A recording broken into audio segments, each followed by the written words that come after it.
similar experience as if they were 2030, because you would have more discussions going on and more, activity setups and stuff. But I'll go through the basic information as a presentation, and then we can take it from there. Absolutely. And so, Mark, if you want to stop me at any point, or you want to ask a question, or you want to give a comment, because I'm going to join from my phone also, so that I can see that, because once I go on my screen sharing, I won't be able to see anything else happening. Of course, Tom's there today, so Tom will help in that way. I can shout as needed, don't worry. Yeah. Okay, so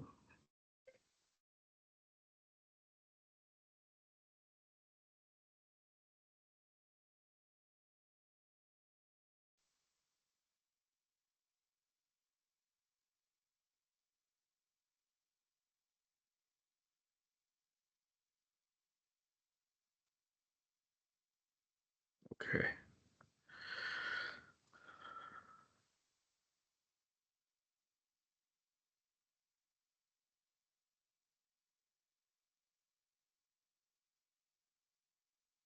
Is there a lag in there? Because I can see the screen.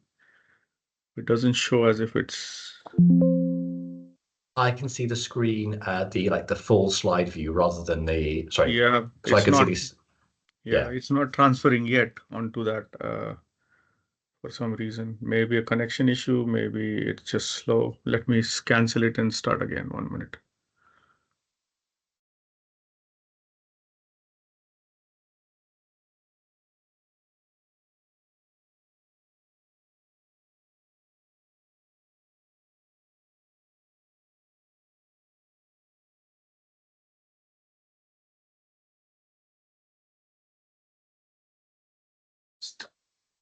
Give me a minute.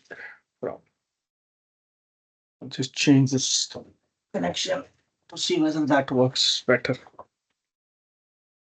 Just give me a minute, okay? It might just. Of course, that's fine. Yeah.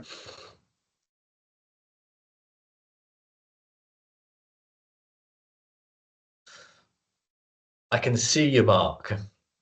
Yeah, sorry, for some reason it's switched off.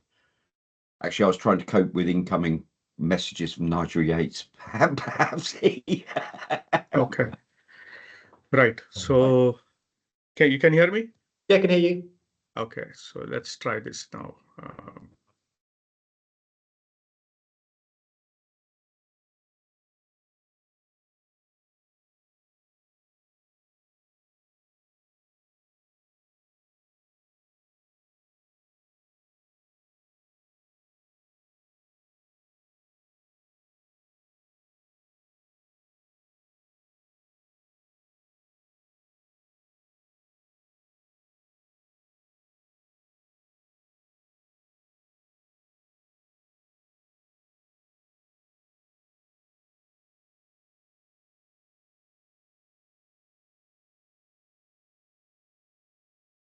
Okay, so PowerPoint shares.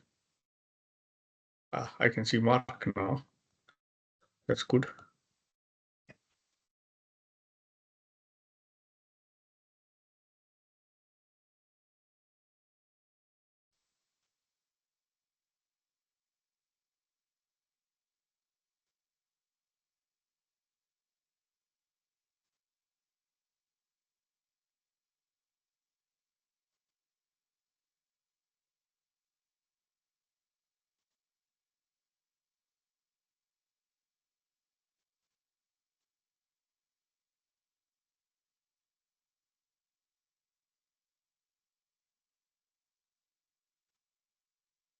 Okay. Hopefully that is working. Again, it is not. Why is it not sharing this presenter slide? I don't understand it. It started. Got it. Finally. Okay, you can see that now, I'm sure. Yeah? Yep. Okay, cool. Thank you. Right. So we'll look at, I've named it as sustainable supply chains. Tom did mention it as decarbonizing supply chains. So decarbonization and the aspect of carbon emissions would come as a part of the discussion. I've looked at it slightly as a broader discussion around sustainability. So I'm a professor of operations and supply chain management. I'm the deputy director of Keele Business School and deputy director of Keele University. So couple of hats on, but I do deal very strongly with sustainability as a part of my operations and supply chain management.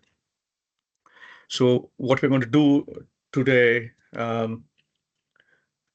sorry, the screen, okay, it's okay. There's a slight lag, looks like there's a slight lag. So please bear with me if it takes time.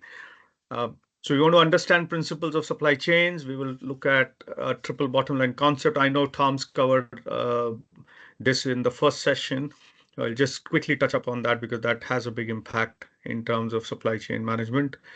We'll look at the requirements of sustainability within supply chains, look at a bit of circularity as a concept, and then look at carbon emissions.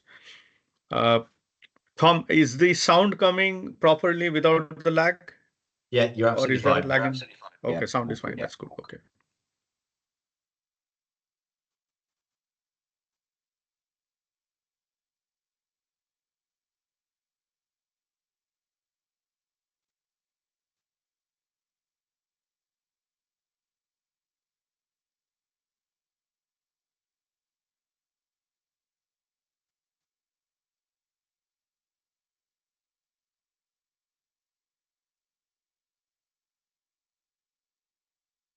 Yeah, I'm going to change my Wi-Fi connection to something else, and hopefully that might give a better connectivity. I've got a couple of Wi-Fi connections. 1 minute. Let me try this one.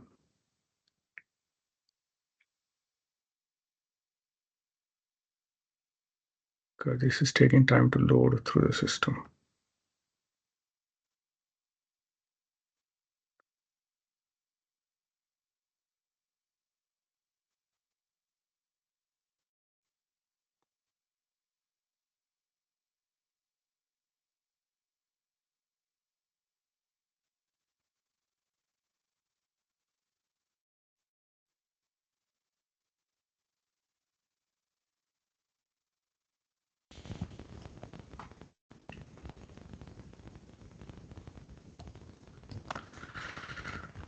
Sorry about that. Too many issues with technology. I can't hear you at the moment, Samir. I've got a bit of a crackling as well. Mark, I don't know if you're the same. Yes, crackling. Yeah. Whoops. Yeah, you got that. Okay, 1 minute. Smart computer with sustainability. My computer is also a bit out of touch. Okay, let me see if I can change that network and internet.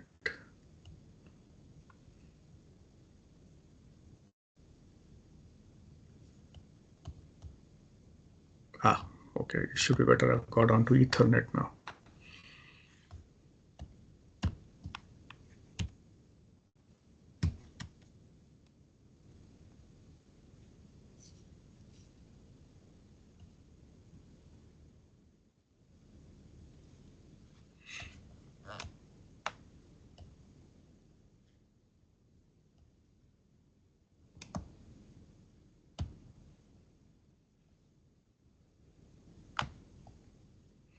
Okay, I'll just skip that for a minute.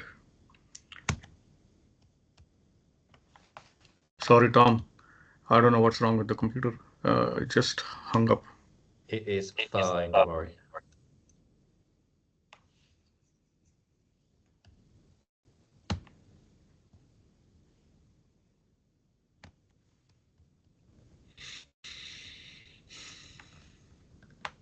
Okay, right.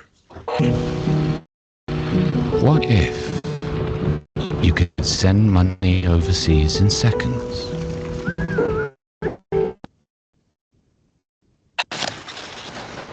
I think you're not getting it on your side, isn't it? No, I'm not seeing anything at the moment. Yeah, it started here, but I think there's a Teams connectivity issue for some reason.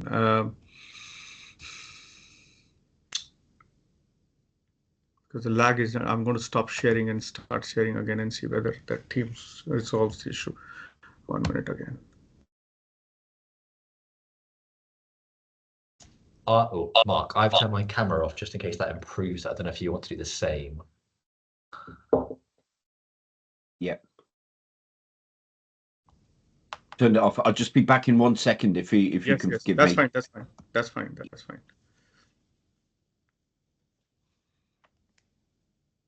Okay. I think this will work now, hopefully. Because it's showing me the same slide as it is on my screen.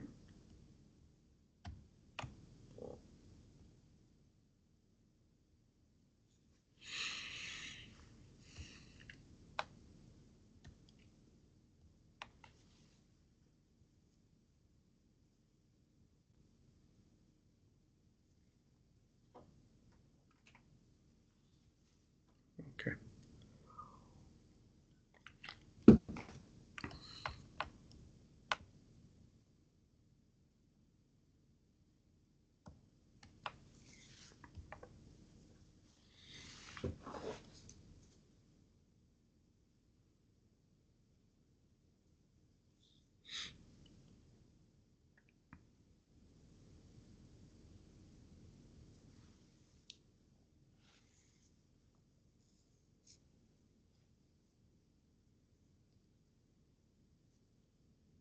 Apologies, I'm back now.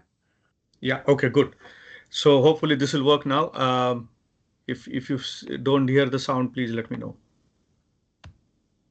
We travel to Ecuador, the world's largest exporter of bananas. Here, banana plantations stretch as far as the eye can see. It takes 9 months for the bananas to fully grow. To protect them from insects, they're covered in plastic bags the entire time. You do not want any of those bugs or insects arriving into the United States.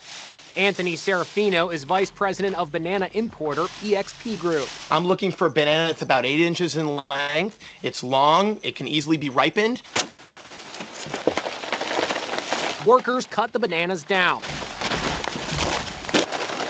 and then haul the bundle with padded carriers to protect them from bruising. The bundle is then attached to this cable system. These bananas right now, they're heading right to the packaging facility. The facility is right in the middle of the farm. That's where the bananas will be inspected. They look great. They're going to be chopped. The bananas are washed and then put into a production line. It's here where the stickers are applied. Take a look. Those are our very own Inside Edition bananas. Our bananas are loaded into a truck and then sent to this port in the city of Guayaquil, the largest port of Ecuador. That's where our bananas embark from Ecuador through the Panama Canal, past Haiti and Cuba, and up the East Coast, finally arriving in New York City. That's 3,500 miles. After 2 weeks at sea, our bananas have finally arrived from the tropics to this snowy port in Red Hook, Brooklyn, where you can see tons of cargo being unloaded from the ship.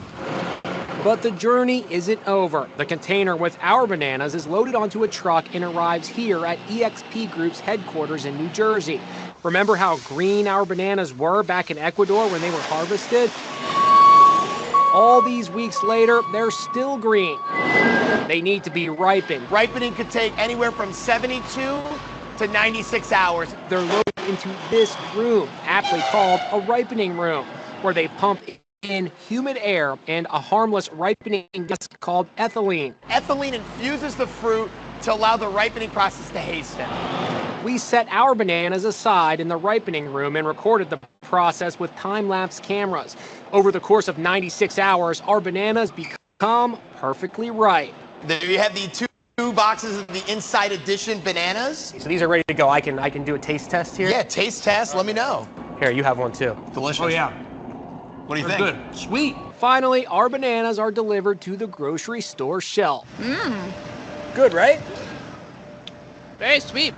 Tastes good. What do you think? Yum! Inside Edition bananas. Get them while they last.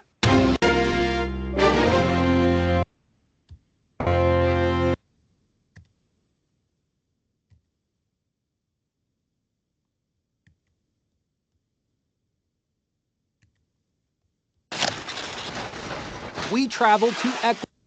So, okay, so that was a quick snapshot of the supply chain. If you compare that, so that was an example of the US, but if you compare that to the UK also, just thinking about it, we do not grow bananas in the UK. The bananas come from Caribbean or some other far off lands, but we do have bananas every day in the store.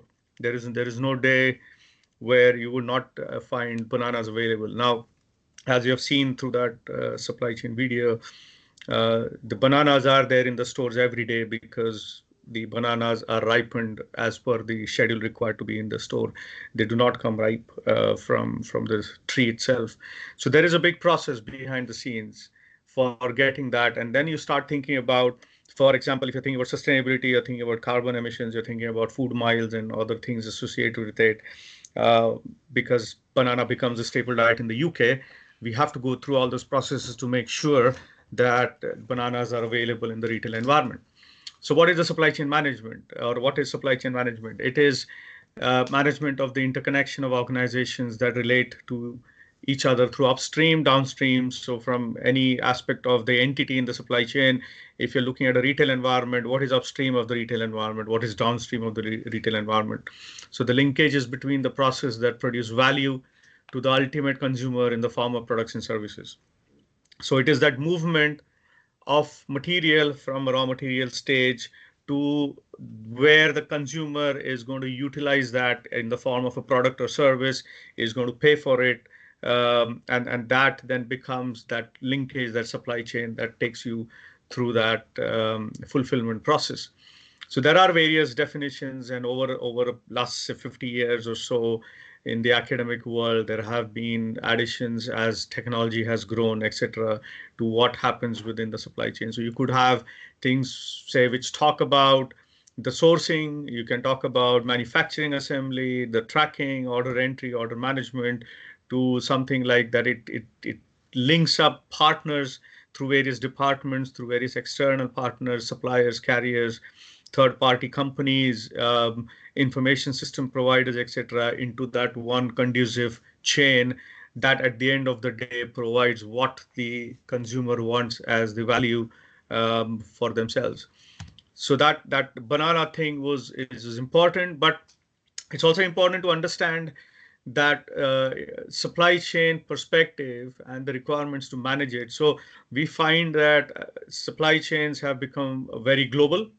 We for us, for the UK, for example, we almost import 55 to 60% of our food from other countries. A lot of our manufactured products on our shelves come from other countries.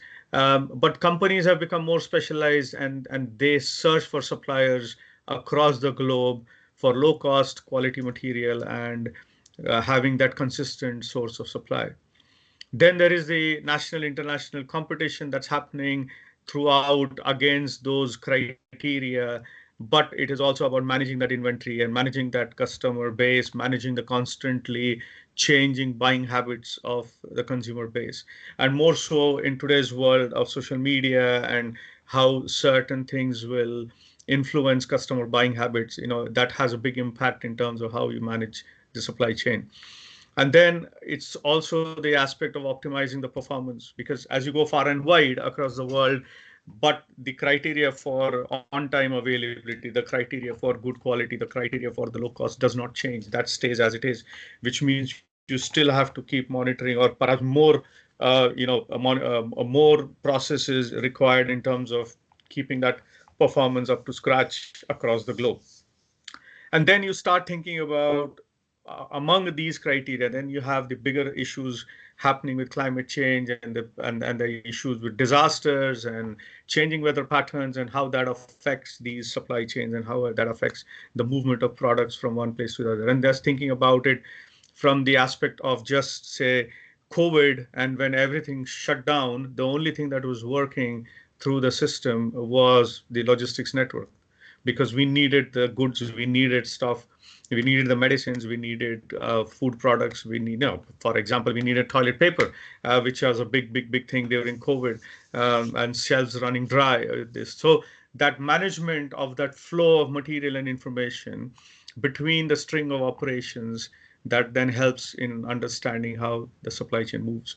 So you have the flow between the processes, and in this case, what you can see as the orange box or orange boxes, that becomes a critical path. That is the critical fulfillment between the raw material and then the value addition to it, finally up to the consumer level.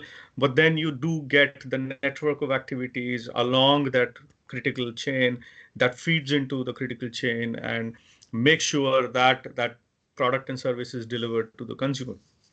Now, if any of those blue boxes stop working for any reason, you would find that the critical path will get affected. And so that then creates this network problem where you have to start thinking not just of the chain, but you have to start thinking of the supply network and how far and wide that network will go in order to fulfill the consumer demand.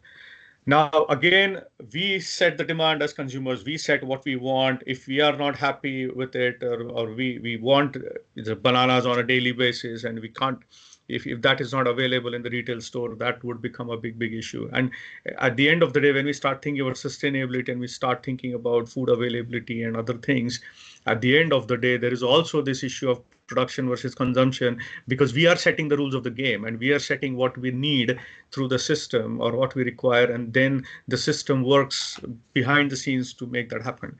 So if the consumption patterns change, then of course the network patterns will change, the network operations will change. So at the moment, we have this misalignment in terms of if we want climate change or we want to reduce certain things, then we are not ready to change our consumption patterns, but we do want the production patterns to change. And so that misalignment can have a big impact in terms of how things work through the system. So there is a flow between processes. That's the basic supply chain process. And then we have two other processes. So along, as you said, downstream, so going from the raw material stage to the final consumer, which is the downstream flow of products and services, you have the products and services flowing, you have any new innovations flowing through the system, you have the delivery information flowing, as well as the request for payment and the credit terms. And upstream, then you start getting your market research, you get demand patterns, you are getting the payment actually. So the money flow becomes a big part of that upstream supply chain. And then you're getting other information of the market conditions. So just to quickly show you, we have a physical flow, you have got your information flow, you've got various activities, these are the jobs perhaps within the supply chain that are available. And then it's, I've skipped a slide at the moment, but the aspect of money and the aspect of the financial supply chain and the aspect of how that flows reverse into the system is going to be very important. Now, so that was just a very quick snapshot because we said we are going to look at supply chains. I just wanted to give you the initial perspective of what is the supply chain and why we are looking at that supply chain. And from a UK context, of course, it is very important for us because almost 50 to 60% of the stuff we use comes from overseas. And if that overseas supply chain stops, then we will really be starved of with, not only food, but other things that we need on a day-to-day basis. So moving on to sustainability then, again, a few initial definitions, I would say, or concepts which may have been covered already in the first few sessions of this particular course. So this is from Brundtland on sustainable development. This is 1987 United Nations thing. There's if you do want to go and see the original document on this, there is a link there that gives you a PDF document. And so what Brundtland has said is sustainable development is development that meets the needs of the present without compromising the ability of future generations to meet their own needs. Now think about it. This was set in 1987, and we're still grappling with the aspects. So that present never changes. The present is just moving forward.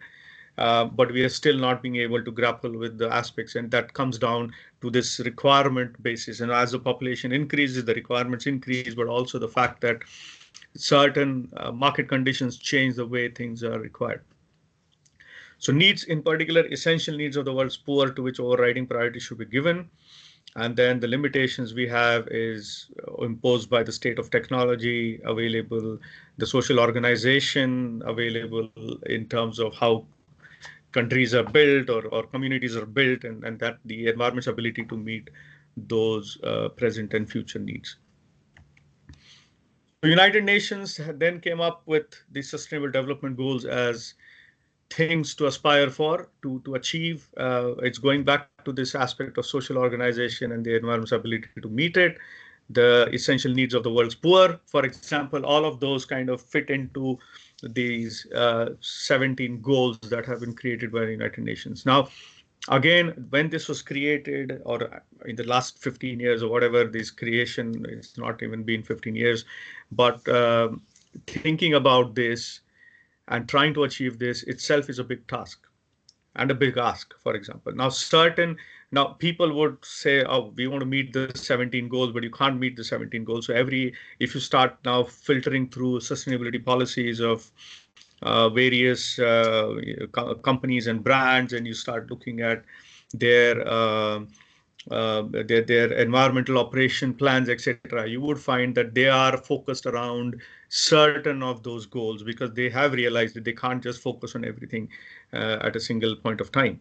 So, for example, Coca-Cola, where water is the main commodity or water is the main raw material for Coca-Cola, they focus a lot in water conservation and trying to make sure that water tables will be replenished and things like that. Now, it's not in the sense, I'm just giving you as an example that they would focus on that. They'll focus on other things. But similarly, if you take a big brand like Nestle, and they work with farmers and they work with certain communities and things, and then they would focus on a certain set of those sustainable development goals, etc. So it's very important that understanding where the community sits in, where the supply chain sit in, and how that can then impact and influence on the achievement of the sustainable development goals.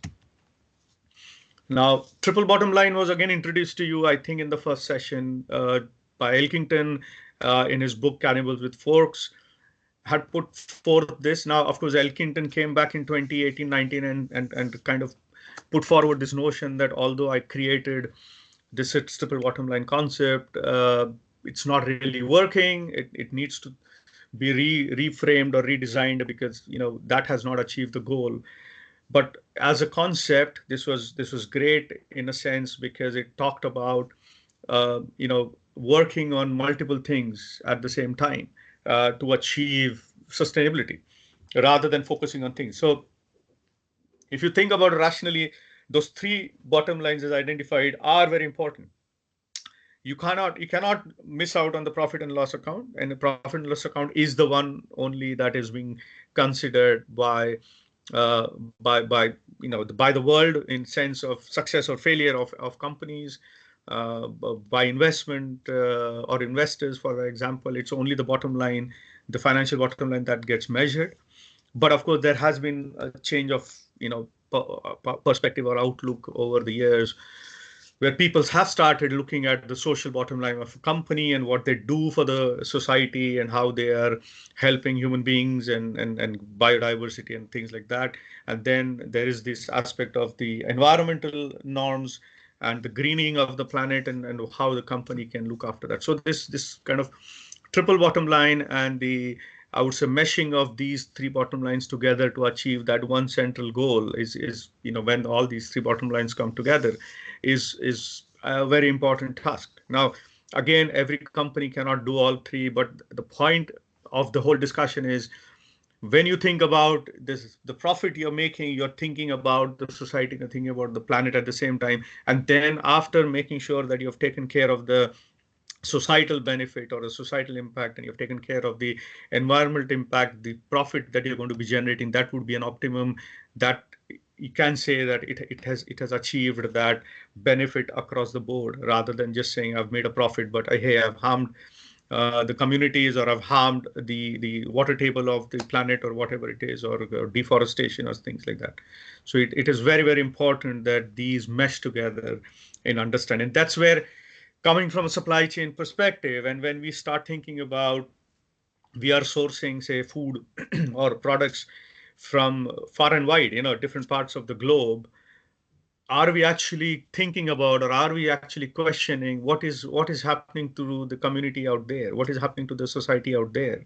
What is happening to certain areas of environmental damage that are happening out there.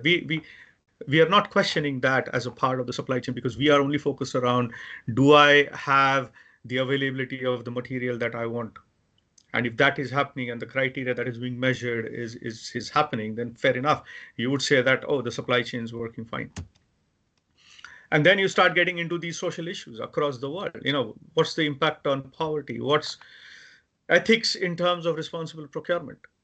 Are we looking at the human rights in those countries? Are we looking at labor laws? Are we looking at the living wage? Are we looking at the other aspects of working conditions, the contractor rights, the exploitation happening in those countries? And it's not only about this thing working within say developed or developing countries or underdeveloped countries or whatever. You find the same issues, supply chain issues, within the UK, and we find that within the national supply chain itself, you've had cases where the companies in Manchester, for example, were caught out in terms of working conditions, or were caught out in terms of modern slavery, or were caught out in terms of health and safety in the workplace and things like that. So it's not an issue that we consider from a supply chain that, oh, it's only going to be in low income countries or medium income countries because we source from those areas. It's happening nationally also when we are a developed nation and we are a rich nation, for example. So it is important that we start looking at those aspects of supply chain procurement and those aspects of supply chain communities or entities within that network compatibility that meets those requirements of that sustainable practice. And when I say I would just base the easiest thing to base on is the triple bottom line initially, but then start going deeper into SDGs and then start going deeper into more operational stuff. And there have been issues about child labor. There have been issues about the Rana Plaza disaster, for example, within the apparel manufacturing supply chains and so on and so forth. But then what happens at the end is on a very reactive basis, if a supply chain or a brand gets caught out in these things, because they don't have the visibility going back. And that is where the kind of challenge, grappling with supply chains is how visible is your supply chain in the upstream side of things. And it can go horribly wrong. And then it can lose, the brand will lose their worth, their value. That has with the reputation damage, that has an impact on the supply chain, that has an impact on livelihoods, that, shuts down manufacturing plants. So at the end of the day, it has a kind of cross impact where the same aspect of what's got caught out from a developing nation perspective as being unsustainable has then closed down the livelihood of those people at those places because the brand has lost its reputation and the value. So unfortunately, it's understanding that visibility and understanding the proactive nature of trying to manage this is going to be very, very important going forward. This is not to go in depth, just to give you a snapshot that by trying to map out the value chains or map out the supply chains, we can start mapping the sustainable criteria, or we can start mapping, in this case, we are showing the amount of, in one case, the use of water within the different functions or different operations of that value chain. In the other case, it is showing the amount of chemical waste or chemical effluents or kind of what kind of materials are being used, etc. But just to give a snapshot, that mapping out that and making it visible and getting an overview of that actually will help in understanding how to better manage that the aspect of both environmental damage and societal damage within that company. Now, mapping itself is used quite a lot in terms of optimizing the process and reducing costs so that it increases the financial bottom line. But of course, using the same mapping process to understand societal impact and environmental impact is worthwhile doing as a process. So this, when, if we had more people, this is what I was going to ask people to do is, choose a product. It could be a clothing, it could be a chocolate bar, it could be a phone, map out the supply chain from the raw material to consumer, and identify the sustainability challenge at each stage of the chain. So I would just say, because Mark, you're on the call right now. If you just decide to choose one of the chocolate bar, for example, what do you think would be the main sustainability challenges? Okay, interesting. Right, sustainable challenge. Well, so I'll try and isolate the components that I think go into Sure. to it that you have to analyze whether Sure. they're sustainable or not. Would that be the right way? Yeah, so you could, because if you were doing this as an activity with groups, you would have mapped out this chocolate chain completely, and then you would have said at which point you see this as a sustainability challenge going forward. But because you're doing it on your own, and perhaps you don't have time to map out the whole chain, but you could just talk about the chocolate bar in perhaps how it's manufactured, and then say where do you think there would be challenges for sustainability along that. Okay, well, I'll go back to the start if you don't mind, Samir. I mean, so the obvious one, chocolate bar is a very good example because quite clearly, coca, the basic product, Mm-hmm. is at the moment immensely stressed, Mm-hmm.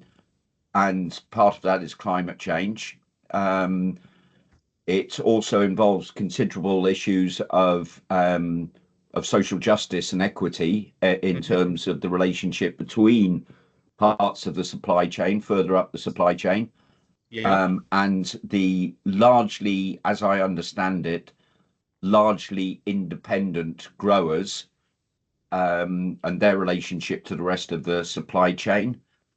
Yes.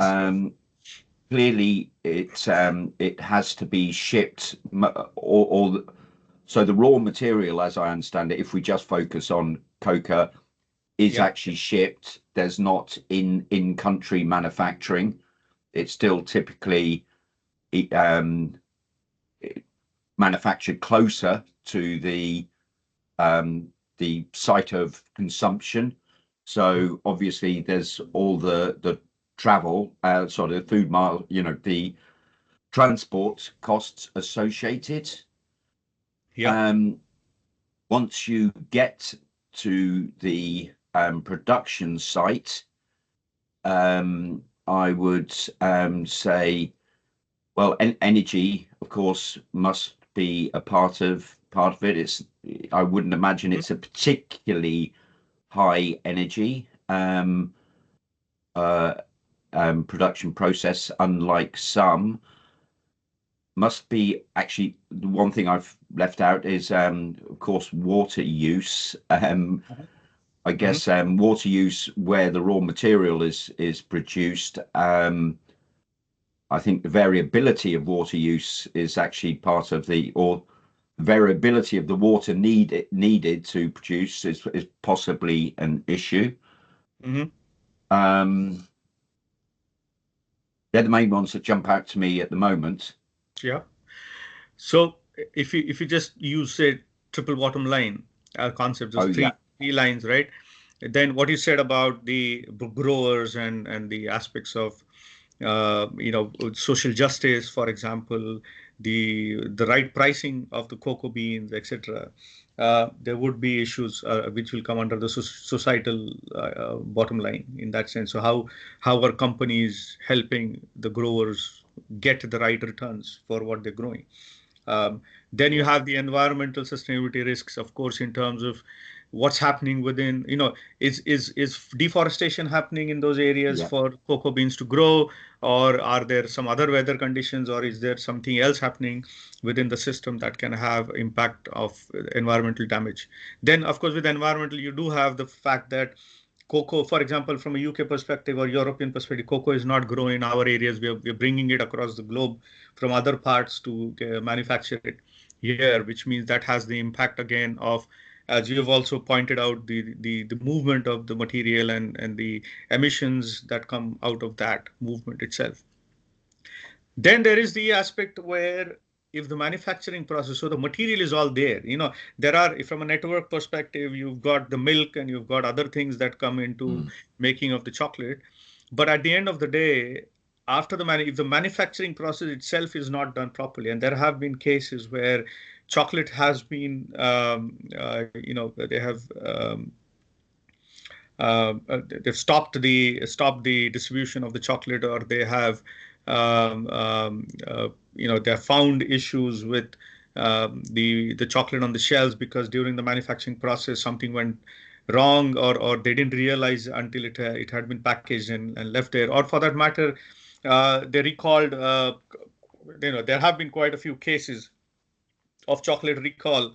Uh, Say millions of chocolate eggs or whatever, because the packaging on it did not mention that this particular chocolate was made in a factory which also handles nuts, for example.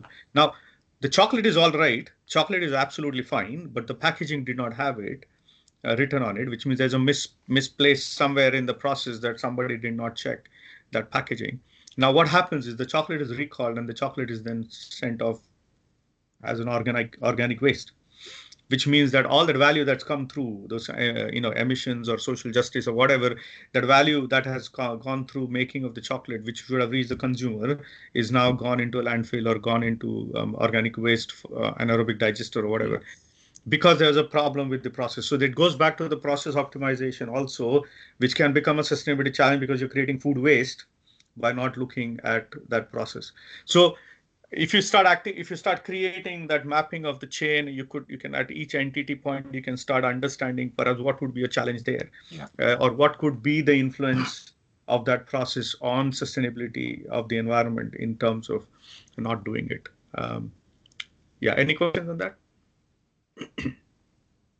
Yeah, no, it does make you think, and then chocolate's an interesting one, and cocoa, because it actually right from the start you could argue that has been a sort of a focus of what some of your sustainability issues, the bottom line.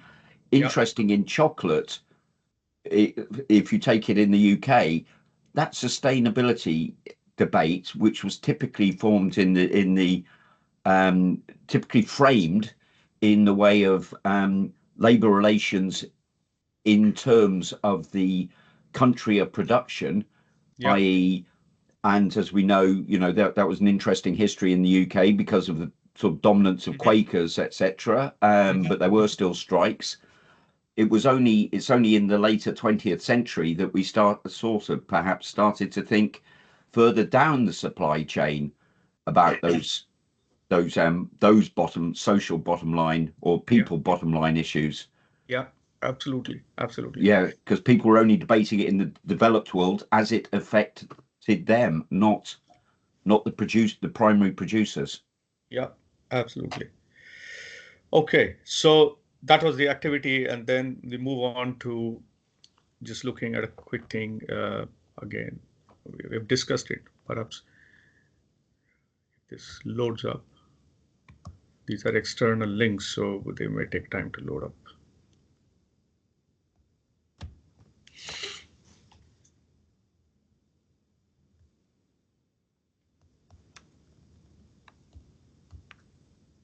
Anyway, this was just to talk about fair trade, just to say how if you're aware of fair trade, then that's fine in a sense. So responsible sourcing. So in terms of just food supply chains, and this is just a snapshot of, there are several initiatives which talk about the responsible sourcing. So you've got Fair Trade Foundation there. There is, if you're looking at tea, there's an Ethical Tea Partnership. For deforestation within the food supply chain, you've got the Forest Stewardship Council. For fisheries, there's a Marine Stewardship Council, and so on and so forth. So again, we talked about chocolate. So International Cocoa Initiative, for example, there are various agencies and activities that are considering certifications, for example, or certain platforms where you could look at the impact of certain sourcing of raw material and how that affects the chain. So one of the biggest thing is this sustainable palm oil, because of the wide kind of destruction and deforestation across the Far East. Again, if this loads up, I don't know why there's a big problem in loading up these videos today, but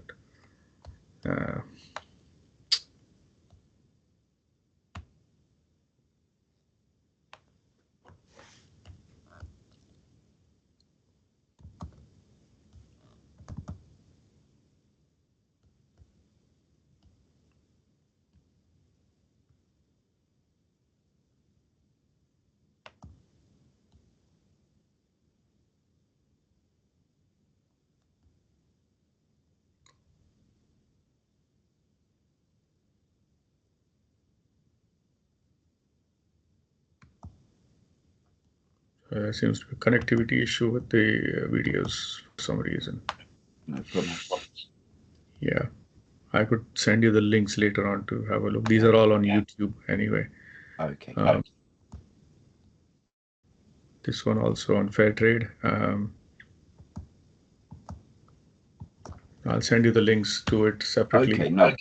Yeah. Excellent. I don't know why it's not behind the scenes. It's not connected. But so L'Oreal, just to tell you, L'Oreal had in 2014 they created their I would say strategic goal to use sustainable palm oil in all their products by 2030. And this is, they wanted to be net zero and to create more sustainability in their system.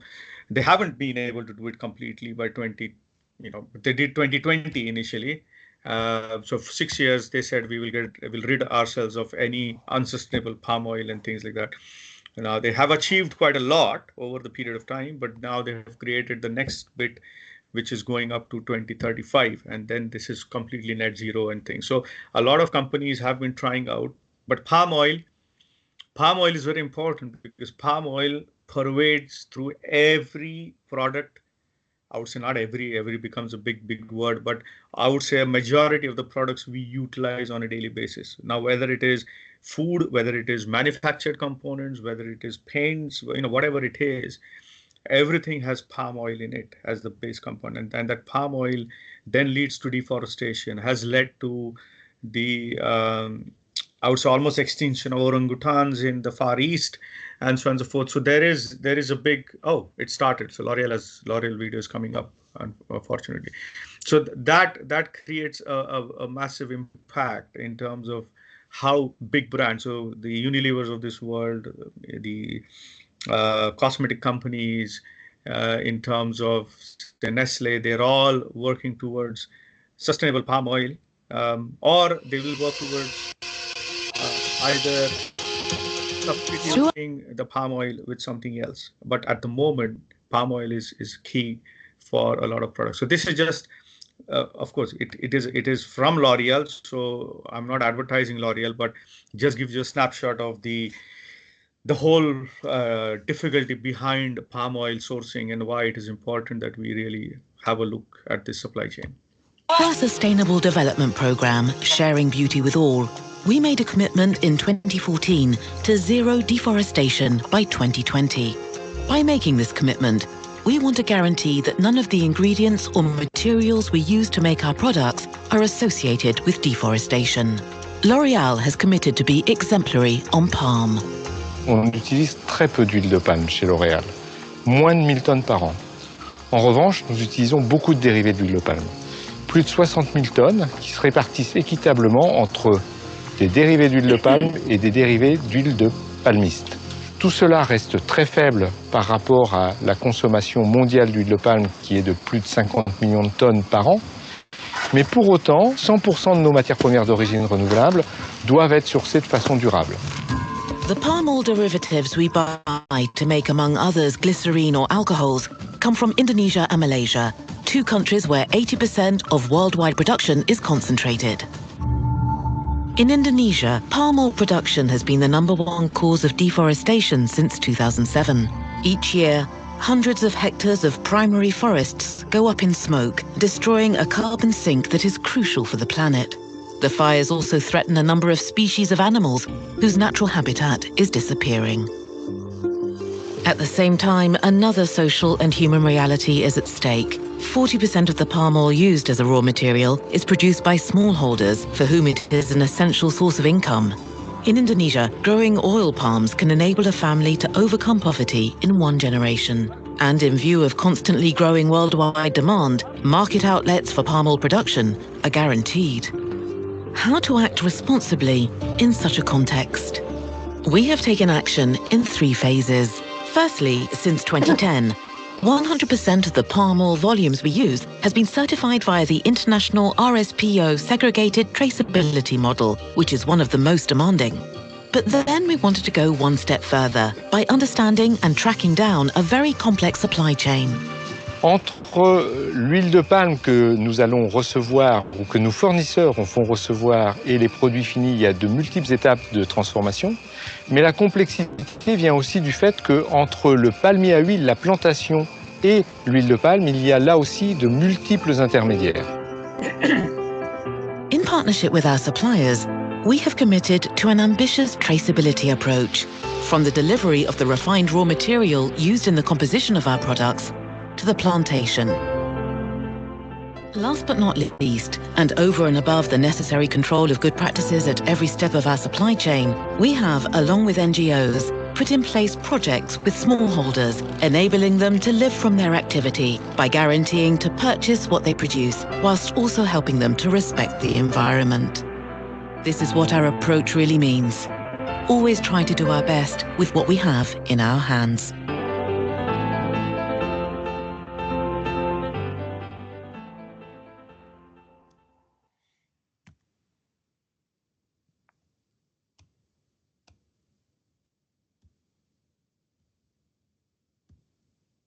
So that was very important to understand.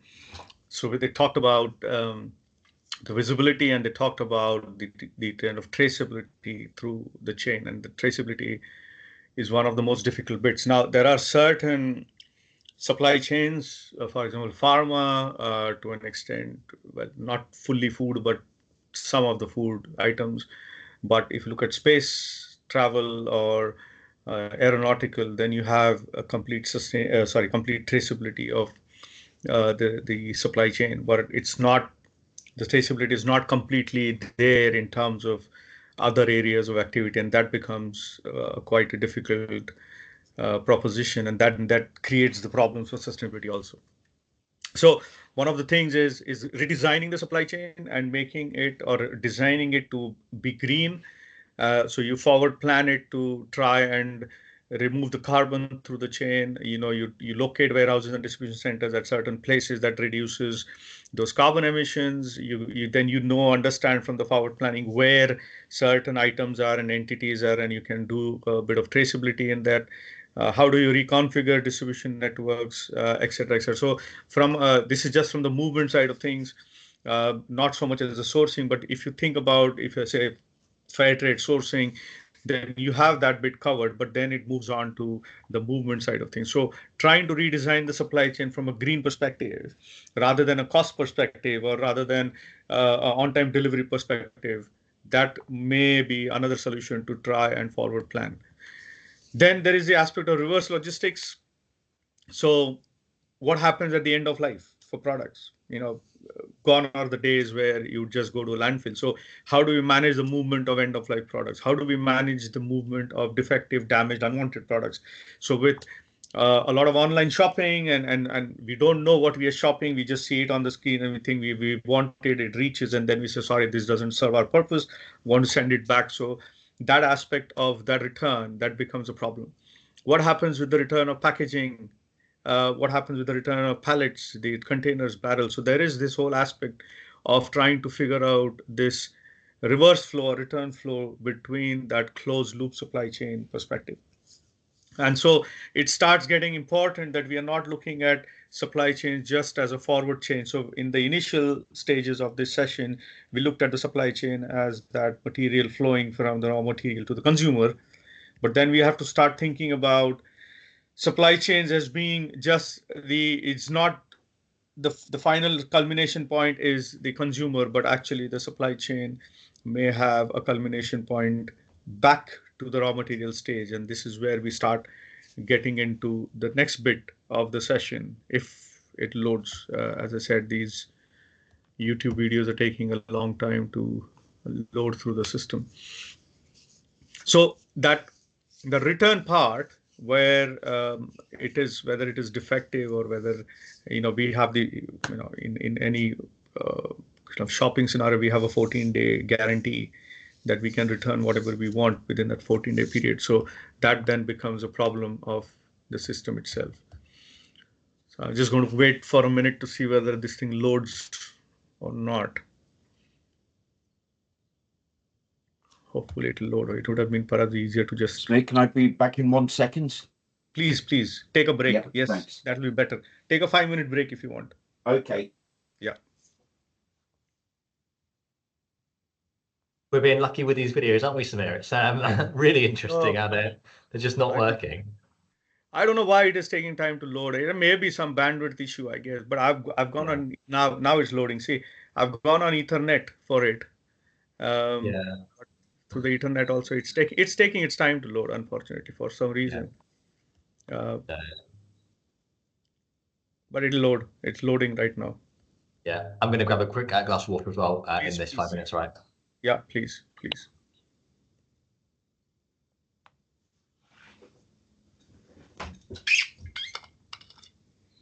Living systems have been around.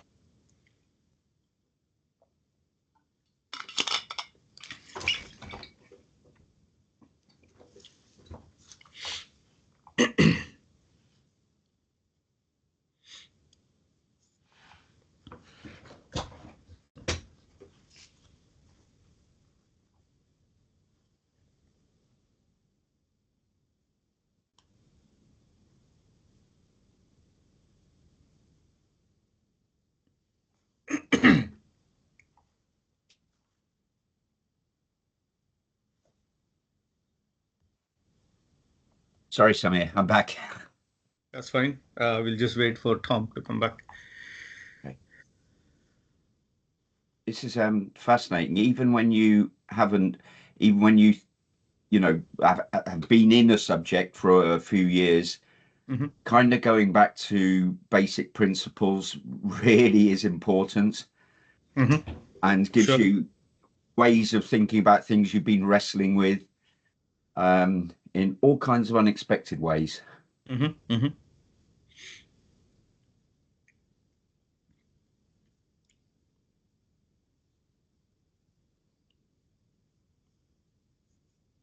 we'll just wait one couple of minutes for Tom to return.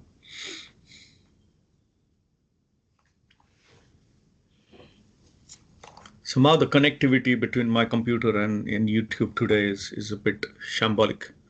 Okay. I don't know why it's doing that, but well, no, it's no problems. Supply chain problems. Yeah, true.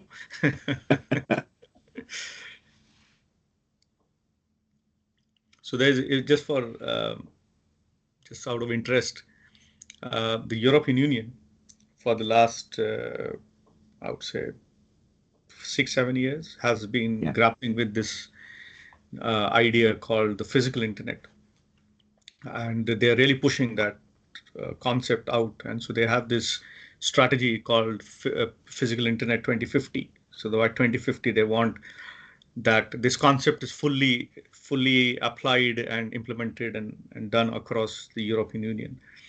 And so they've created, so they call it the physical internet because they use the analogy of the internet, which is the data flowing through packets, packets of data flowing through the internet system, which has the nodes and the nodes from where the connections flow.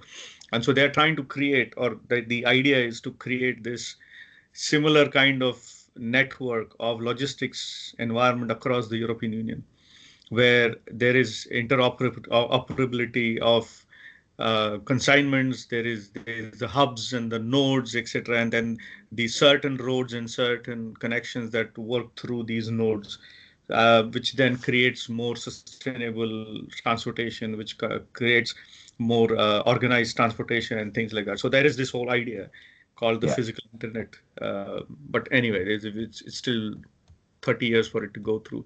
Anyway, so this is loaded. So let's look at this part of this reverse flow and the closed loop supply chain perspective. Around for a few billion years and will be around for many more.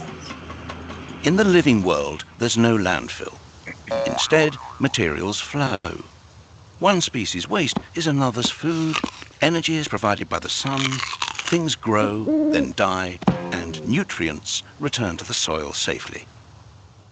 And it works. Yet as humans, we've adopted a linear approach. We take, we make, and we dispose. A new phone comes out, so we ditch the old one. Our washing machine packs up, so we buy another. Each time we do this, we're eating into a finite supply of resources and often producing toxic waste. It simply can't work long term. So what can? If we accept that the living world's cyclical model works, can we change our way of thinking so that we too operate a circular economy? Let's start with the biological cycle. How can our waste build capital rather than reduce it? By rethinking and redesigning products and components and the packaging they come in, we can create safe and compostable materials that help grow more stuff. As they say in the movies, no resources have been lost in the making of this material. So what about the washing machines, mobile phones, fridges? We know they don't biodegrade. Here, we're talking about another sort of rethink, a way to cycle valuable metals, polymers and alloys so they maintain their quality and continue to be useful beyond the shelf life of individual products. What if the goods of today became the resources of tomorrow? It makes commercial sense. Instead of the throw away and replace culture we've become used to, we'd adopt a return and renew one, where products and components are designed to be disassembled and regenerated. One solution may be to rethink the way we view ownership. What if we never actually owned our technologies? We simply licensed them from the manufacturers. Now, let's put these two cycles together. Imagine if we could design products to come back to their makers, their technical materials being reused and their biological parts increasing agricultural value. And imagine that these products are made and transported using renewable energy. Here we have a model that builds prosperity long term. And the good news is, there are already companies out there who are beginning to adopt this way of working. But the circular economy isn't about one manufacturer changing one product. It's about all the interconnecting companies that form our infrastructure and economy coming together. It's about energy. It's about rethinking the operating system itself. We have a fantastic opportunity to open new perspectives and new horizons. Instead of remaining trapped in the frustrations of the present, with creativity and innovation, we really can rethink and redesign our future.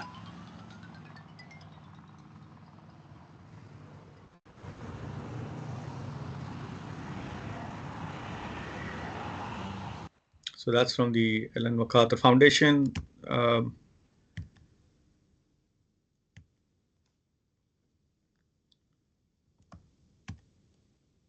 I won't show this video. It will take time to load, but you can just see that later. So concept of circular economy comes through this diagram. I don't know if Tom has already shown you this diagram earlier on, but it's going back to this concept of that reverse flow or the closed loop supply chain perspective, where this blue side is your technical cycle, which is your product, which is the raw material that comes through the earth, for example. The green side is the organic stuff, which is food, grown on our farms or through the forests or whatever it comes through. So if you just follow the technical cycle here first, initially it is raw materials from the earth mined, which are finite, of course, which then go into the manufacturing process, then follows through the take, make, dispose kind of thing, goes to the user, and then from the user off to the landfill when it is not required. Then your closed loop supply chain comes in, and you've got various loops, as they call reverse loops. So you can, once you've finished using it, you might say, okay, I'll share it with somebody else so that it prolong the life of that particular product. Or you can, if it stopped working, you can maintain it, repair it, do whatever it is to keep it working longer. Or you can redistribute it or reuse it, and you send it back to the product manufacturer and they can do things with it. Or you can then recycle it completely and it's broken apart into specific raw materials and it goes back into the chain. The most difficult bit at the moment is this from the collection onto the recycling, where the material goes back into the chain right from the start to replace the kind of finite material coming through the earth. But sharing and the business models required for sharing, or the business models requiring for repair, even repair is a problem. Repair is more expensive than buying a new product, and so there has to be a whole new thought process in terms of how things are done. Now, going back in my childhood in India, for example, repairing or reusing or redistribution was not a problem. Um, once you say, for example, if you had clothes and you had a whole set of clothes, you wouldn't just throw it away. They would Someone would come to the door as a business model. They would pick up the old clothes. They would give something in return, like a barter system. They would give something in return of value for those clothes, and then they would go back and sell those clothes into the second-hand market. Now, that was already there, prevalent. This is going back to the 1970s and 80s, and we are going back to the same philosophy, saying, oh, we have really thought about something new here.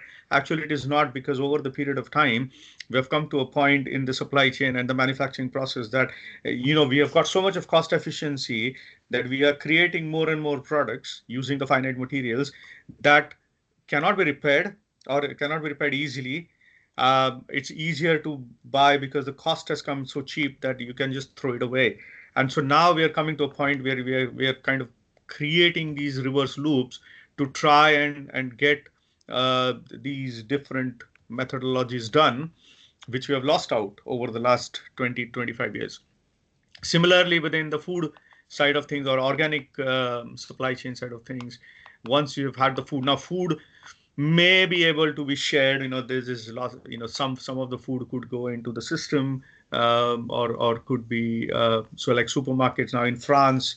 There is a law passed that the supermarkets cannot throw away food if they're going to the kind of best before date or use by date or so. They can't just throw it away. They say it's gone off date. They have to legally send it off where it can be reutilized, or it can be utilized with somebody else. So that those kind of cascades are there. But then within the organic system, the bigger cascades are about creating that extra, that kind of food, wasted food, into either extracting biochemical feedstock through it.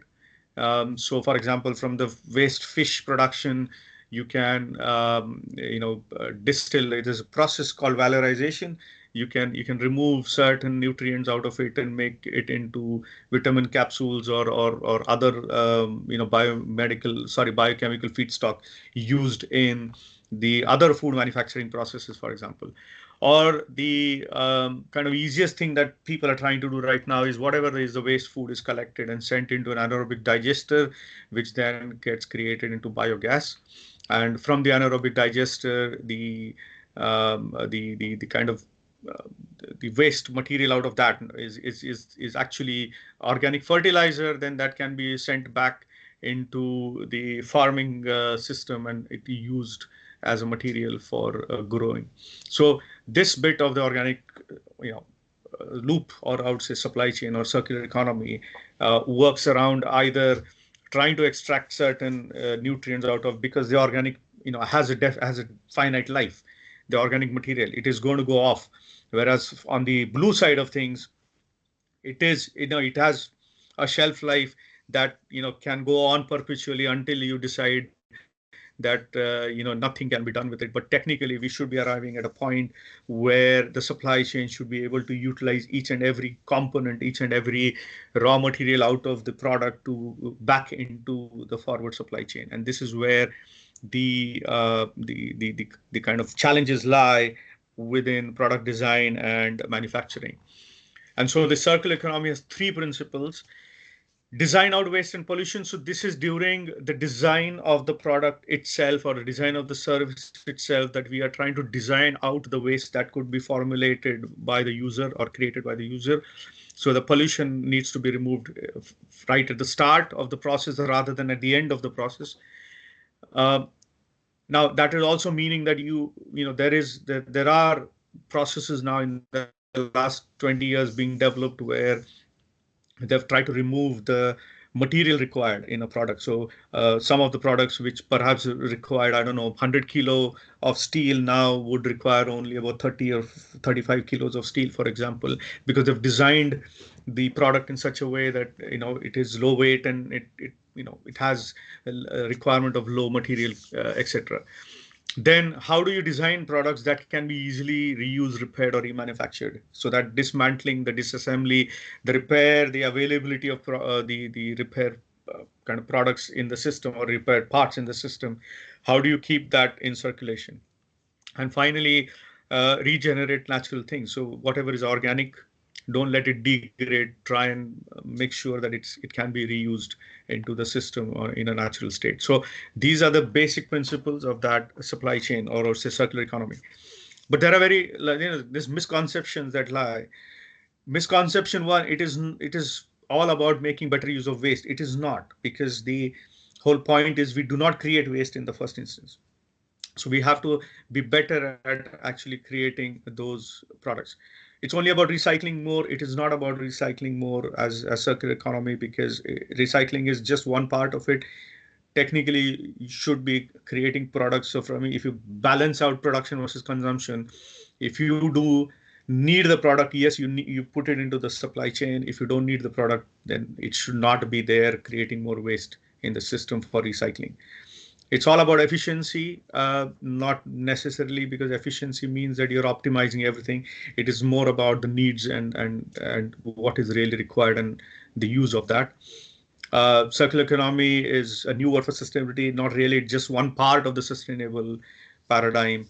And the final misconception, waste to energy is a part of circular economy. Waste to energy is one of the solutions of circular economy. If nothing else can be done with it, you really don't want to waste the food. And if the sustainable development goal is that people should not go hungry, or there should be zero hunger, then technically the food that is going to create waste or create energy itself is wasted food, and which means that still people are hungry. So that alignment between the process and the alignment between the sustainable development goals actually has to happen. And it is not about creating more waste so that you can create energy out of it. So green product design, I've said, this is one of the big things. So cradle to grave can be extended to cradle to reincarnation. How do we actually create products which will reduce the environmental footprint? So reduce, reuse, recycle becomes a major part. And there are lots of other R's that have come into academic world which fall between this reduce, reuse, recycle scenario. Then we have, the WEEE directive has been there for a long time right now, but that was created as a part where the end of life of electrical and electronic products is managed properly, is managed through that kind of closed loop through the from the user, the collection from the user, and making sure that it does not go to the landfill. Of course, the challenge always lies with who's going to collect it and how it's going to be collected and who's going to be responsible for the collection of it.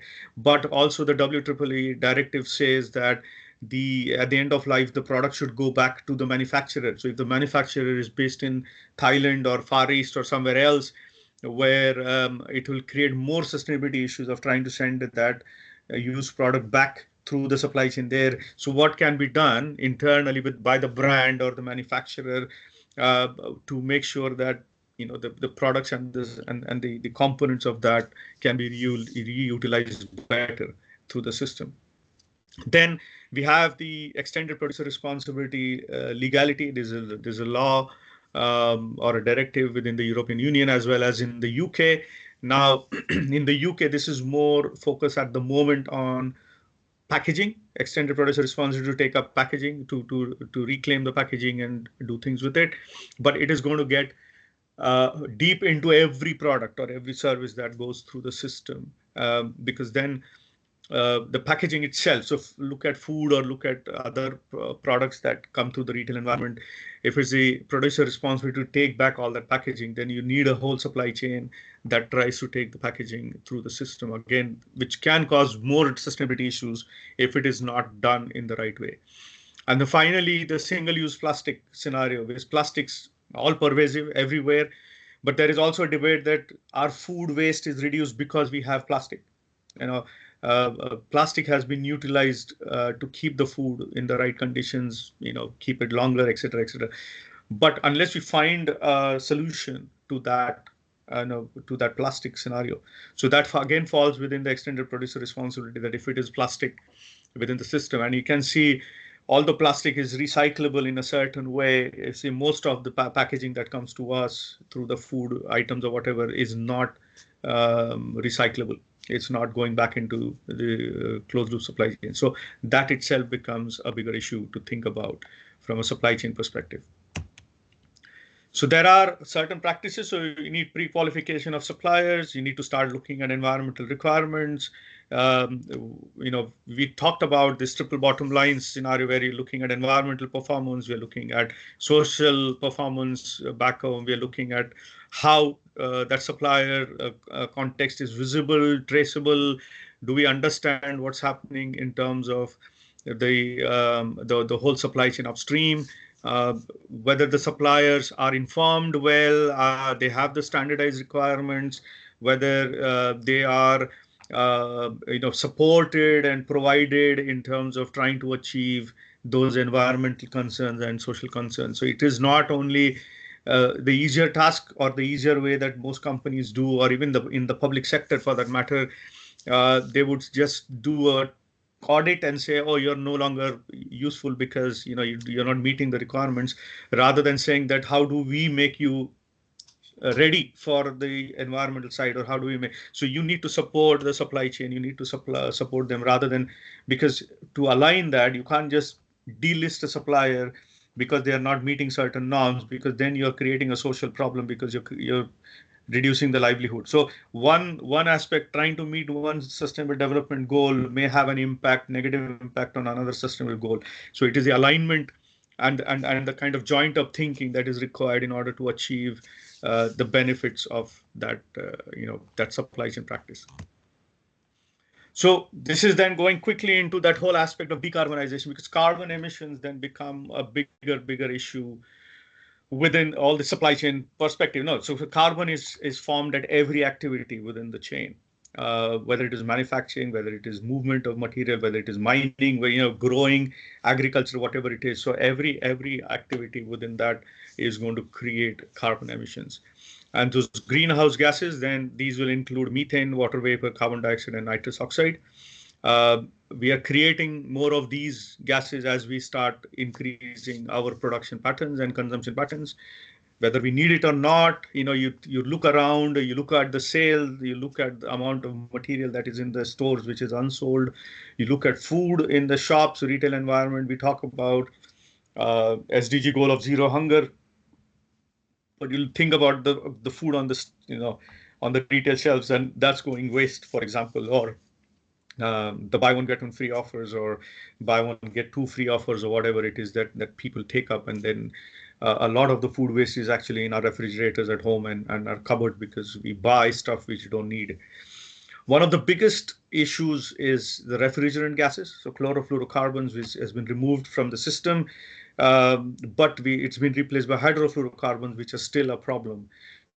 But as I think as the planet gets warmer and warmer, and we need more air conditioning systems, and we need more refrigeration systems and things going through through that perspective, then we are actually using more of these, which are unhealthy to the climate. So we are going out in a circle where we are using these and causing more harm, and the causing more harm creates more need for the refrigeration and so on and so forth. And this, unless we again find solutions and innovations for these, it is going to create further problems.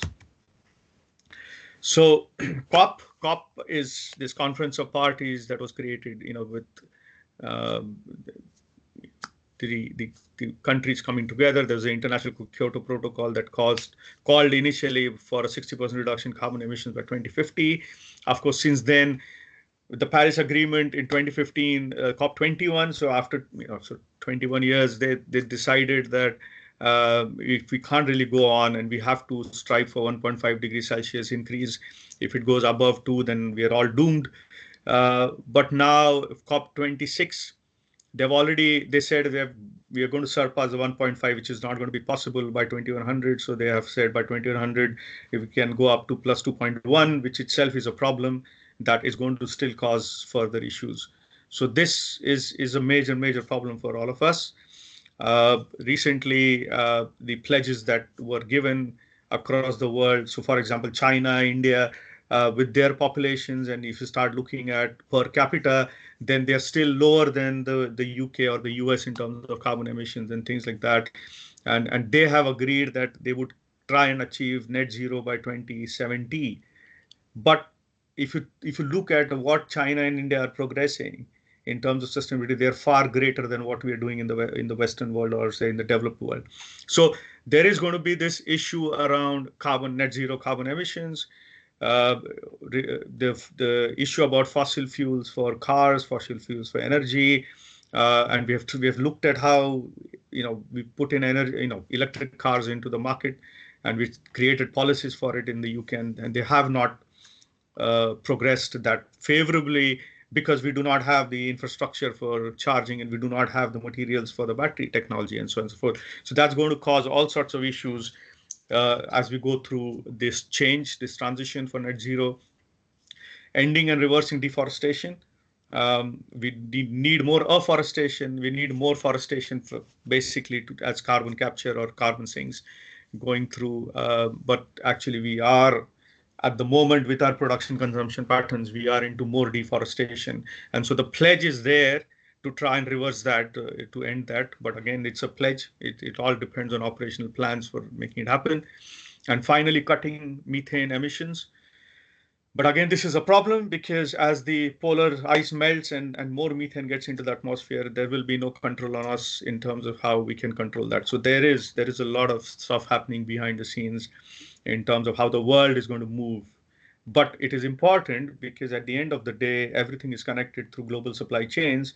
So a country in isolation may be net zero, but it's not going to work as a planet, unfortunately. Just looking at the UK, this is the provisional figures for 2023, looking at just greenhouse gas emissions in the UK.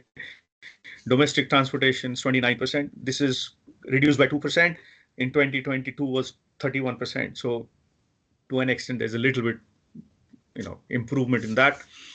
Then you look at building and product is 20%, industry is 14%, agriculture 12%, electricity 11%, and then waste is 5%. So if you think about how and where we need to reduce greenhouse gas emissions, it's quite clear in terms of those targeted areas and how we start achieving it. Now, electricity supply, I think we are achieving good in terms of in terms of renewable energy, and we are really working. But we have an issue of infrastructure where we cannot harness the renewable energy that we produce to that extent. And so this goes back to, if you're creating more infrastructure, you're going to increase your building and product uses unless you can start creating more net zero kind of related material use or production use, which again is a challenge. So as I keep saying, that there is always a trade-off, and there's always this loop where something else is going to be influencing on the other activity, and so on and so forth. Just a quick example of transportation. The UK government had a reduction target to reduce 80% by 2050. Of course, that's changed now. We need to go at net zero. This was quite old in 2009. They were talking about 80%, but now they're talking about net zero by 2050. And so there is a whole aspect of looking at how transportation will play that role in terms of decarbonization. Transportation plays a big role in terms of the supply chain. So as we go, as the last mile delivery starts getting more electric vehicles, and the longer distance delivery starts getting into more electrified, so there's a whole growth of the rail sector within cargo rail sector within the UK, and so on and so forth. So there will be changes happening slowly. It's happening, and you can see those corridors being built across the world. Even in India, it's happening. In China, it's happening. So that would have a big impact. This is just a slide to show there are lots and lots of organizations working within the kind of transport decarbonization side of things. This is a very, very small snapshot that there are many more of these organizations. Okay. Okay, I'm not trying to plug Alan McKinnon's book here, but there's a interesting book on just logistics decarbonization because Alan works in that area, and he's developed a carbon management strategy for logistics with the 7C approach. But he's looking at aspects of, say, initially looking at vehicle technology and using alternative fuels, which is happening quite a lot. The movement from fossil fuels to replacing a little bit of that with bioethanols, and then slowly going towards those elements of alternative fuels, which actually may surpass the electric vehicle industry.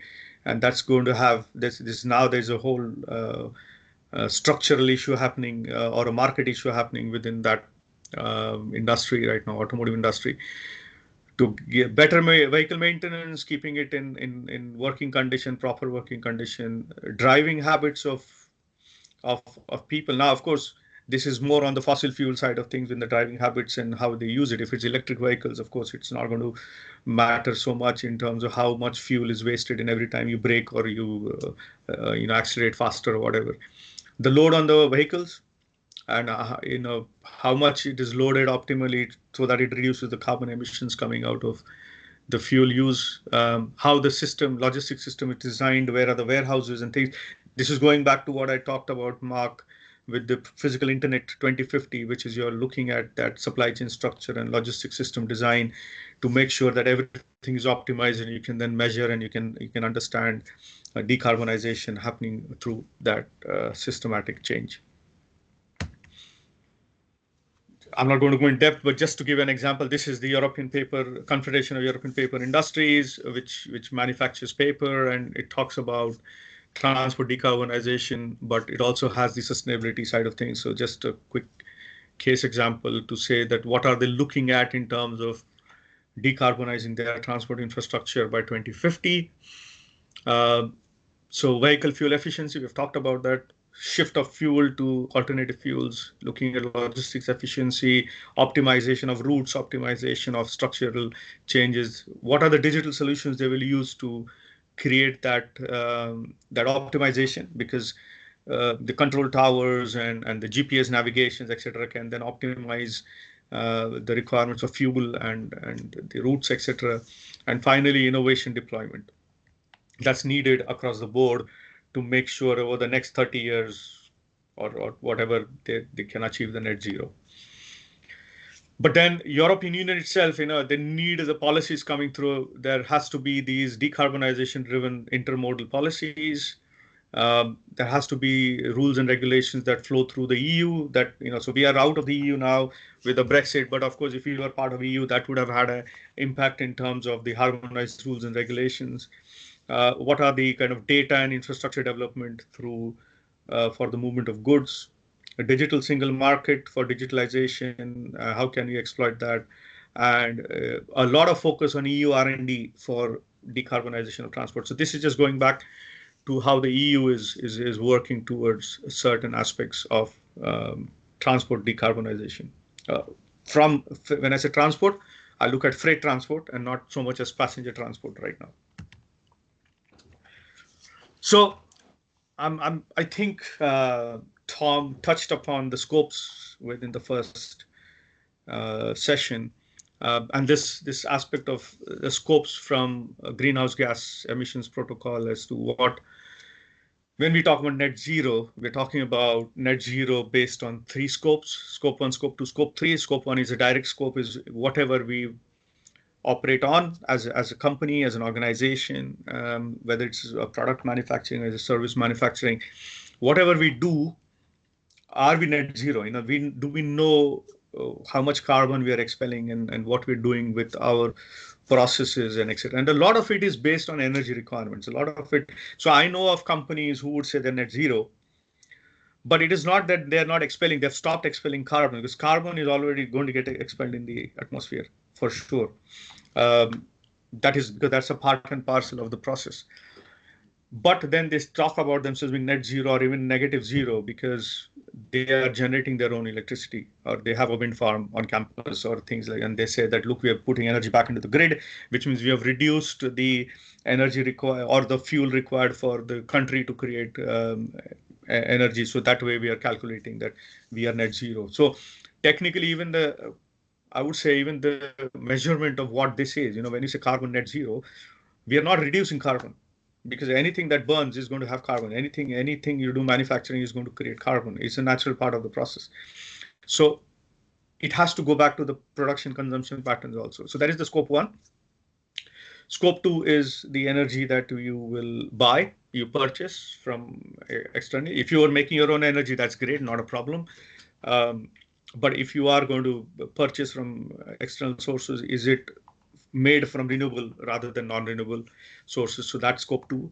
Scope 3 is the most difficult, and it comes in the context of our scenario right now, is the supply chain. So every entity that is in the network that feeds into the critical chain that gives your product or service to the consumer, is every entity that's feeding into it net zero? And if that is not net zero, you will never achieve as a company or as a supply chain net zero capability for scope 3. And that's the most difficult thing, because if we have 60% of our produce coming from external sources in this country, those countries where it is not a legality or scope 3 is not a requirement, or scope 1, scope 2 may be a requirement. So we are assuming that if every entity in the system is scope 1 and scope 2 compliant, then we have achieved scope 3 compliant.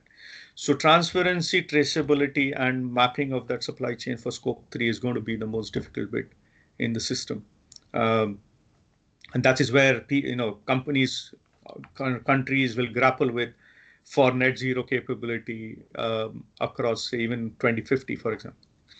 Now, there's a new term, new system that's come up, is scope 4. And there's things being developed around scope. So it is a voluntary metric at the moment. Some time ago, it is almost 10 years to 12 years now. But it is termed as avoided emissions. So this is not directly emissions, but anybody who uses a product or service, are they creating emissions outside the normal product life cycle? Now, it's not set in stone, but who knows? If scope 3 becomes something that's achievable, then of course they're going to push for scope 4. But something to just think about, because these things are going to come up very, very quickly. So this is what we're going to cover: sustainability from various angles. We've looked at triple bottom line, we've looked at responsible sourcing, we've looked at circular economy, we've looked at carbon emissions, etc. Just before I stop sharing on this slide, and that's my email address if you want to get in touch, I'm going to quickly run an activity with the two of you after I stop sharing this. Any questions on that? Whatever I've done? You're on mute.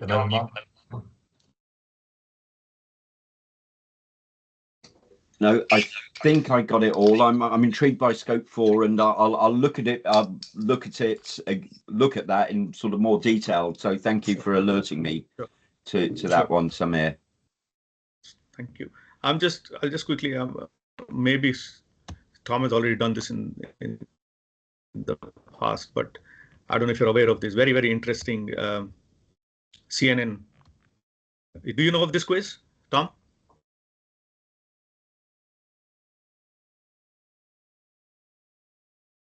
Sorry, I can't hear you. I'm on mute, which is not helpful. No, I haven't seen this before. Oh, okay. So this was done in 2019, and it was kind of a short derivative of the Project Drawdown thing. Yeah. But it's very interesting. So just to run this quickly, it is ranking solutions, what you can do, what industries can do, and what policymakers can do. So just thinking about carbon emissions, thinking about various criteria of carbon emissions across various categories of carbon emissions, and just giving some basic examples. So this is, again, as I said, coming from Project Drawdown and certain solutions. Now they have gone and done more detailed. If you go to the website, it's quite detailed. But this was just a CNN quiz. It has stopped working for some time, but it's supposedly is back on track. So let's try and see what we can do about this. So our food, 4 solutions to reduce carbon emissions: eat a plant-heavy diet, cook over clean stoves, throw away less food, compost your waste. What should be? How do we rank this from 1 to 4 as the most important? All of them are important. All of them are going to reduce carbon emissions, but which would be the number 1? Right. So there are 4 cards. Yeah. Can I ask Tom, is this recorded just in case we do disastrously? Yeah, we can both help together, Mark. We can it's fine. stop. We Yeah, can stop recording. okay. We can stop recording, Tom. We'll just do it amongst us, and then I'll No, send you the link so people can try it out. I was Because I now don't mind this being- recording shows that we have done this activity. Now we don't need to show the solutions for people who want to try it. Let's embarrass ourselves, Mark. It's fine. Yeah, exactly. Samir, I don't mind being embarrassed. No. I'm not saying about being embarrassed. I'm saying that for people who are going to try it later on, they would already get the solution. So if they want to try it on their own, so now people watching this video will know what that quiz is about, so they can try it on their